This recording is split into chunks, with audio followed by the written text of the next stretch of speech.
Студэнты разом з запрошанымі экспертамі абмеркавалі развіццё адукацыі, маладзёжную палітыку і выклікі сучаснасці. Спікеры сустрэчы – аналітыкі Беларускага інстытута стратэгічных даследаванняў.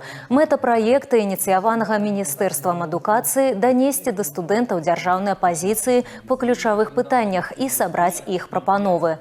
На парадку дня маладзёжная палітыка, інфармацыйныя пагрозы и развитие системы адукации. Беларусь в будущем будет дальше развиваться, будет довольно сильным, как и сейчас, сильное государство, будет еще более сильным. Думаю, что качественное образование и акцент на изучение истории, а также развитие технических наук, программирования, так как за этим все же будущее.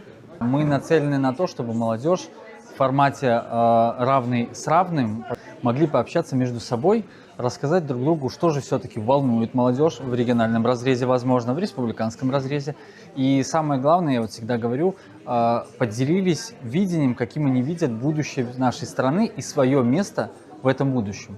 Усе ідэі і прапановы удзельнікаў арганізатары зафіксавалі. Праект «Будучыня цяпер» працягнецца ва ўніверсітэтах усіх абласцей Беларусі.